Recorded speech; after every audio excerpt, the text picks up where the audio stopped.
Okay, welcome everyone. Today we're going to do a little experiment I saw on James Townsend and Sons YouTube on an 18th century roast beef open fire recipe that they had.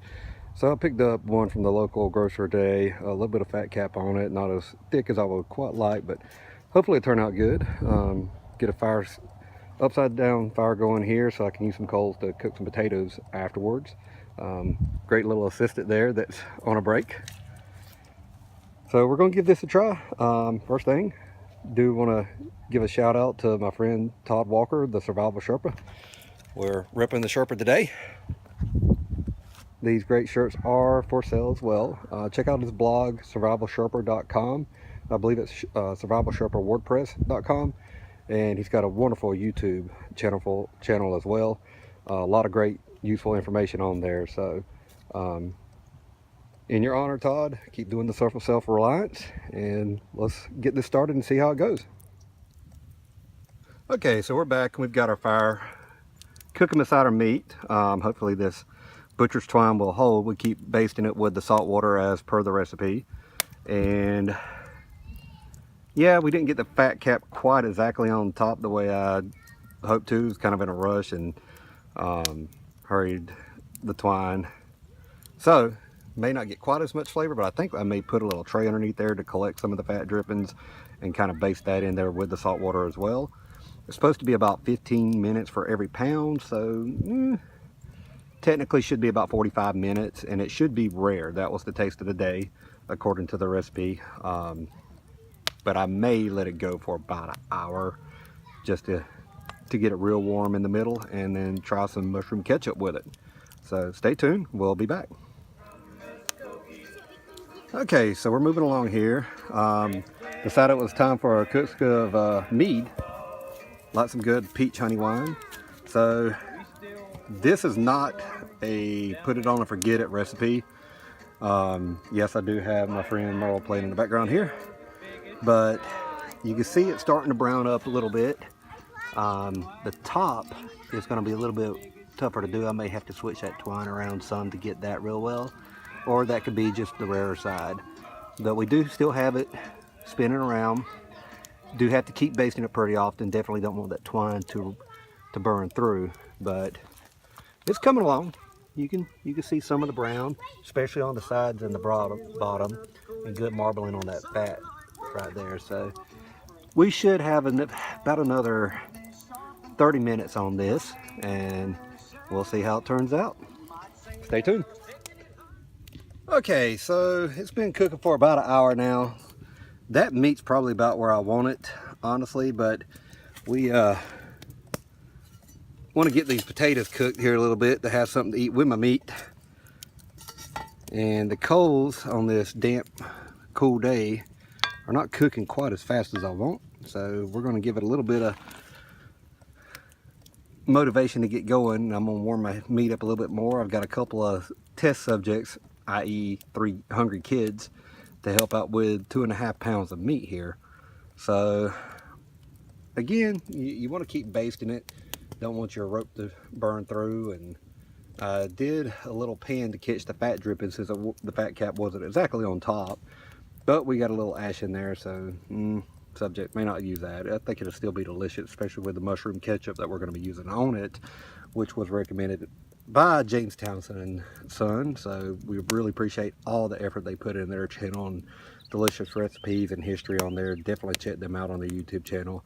Considering donating to Patreon, anything that we can do to keep that history alive would be well appreciated. So we'll continue on probably about 15 more minutes, and then we'll try it out. All right, so it is almost done. Test subjects to help out. Potatoes are getting close to done. We're ready for a delicious meal. John Townsend, thank you again. Hopefully this turns out close as delicious as yours looked when you did it. So we shall see. I've made some notes for some corrections next time that I do this, but for 18th century recipe, looks pretty good. Okay, we're done now. Daddy, we have to set. broke We have some test subjects here on the meat. So we're going to cut the twine real quick. We did a little bit of taste sampling by the fire and it is delicious. Hudson, would you like to be the first? Sure. I want to be next. I want to be next.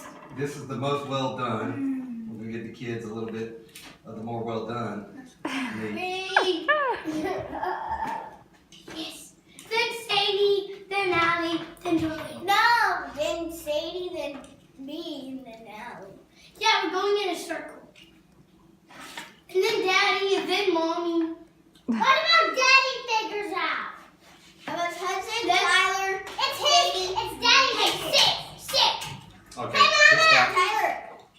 Does everybody like it? Yeah. Is it delicious? Yeah. It's really delicious with mushroom ketchup. What do you say? I like mushroom ketchup. Hey, want cheers? Thank you. Cheers. Okay. So we have the last remnants of the fire here. The meat was delicious. The kids particularly enjoyed it, and the adults do want to keep experimenting with this recipe. It was delicious on the outside of the meat. The inside was still pretty rare, which is what the recipe calls for. So no judgment there, but for today's standard, it is probably a little on the rare side. I enjoyed it personally, especially with some mushroom ketchup here. James Townsend & Son does carry this, so I would say definitely purchase some.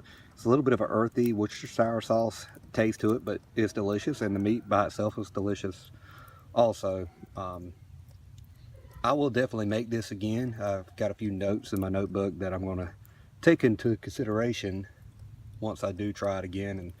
And according to the recipe, it should have taken about 45 minutes. I did let it go about an hour and a half. And like I said, it was still a little bit rare on the inside. Not taken away from the taste whatsoever. It was very, very good. But I probably will maybe go experiment with the fire a little bit. I don't want it to burn the twine through and it fall into the fire by no means. But I do want to experiment with the heat off the fire a little bit to see if we can cut that time down a little bit. Or either we're going to have to keep it maybe 2 hours for a 2.5 pound size roast. But end of the day, it was a wonderful experiment and enjoyed doing it. And the kids and adults both likewise really enjoyed the meat and potatoes and cheer wine. So hope y'all enjoyed the video. We'll try it again next time.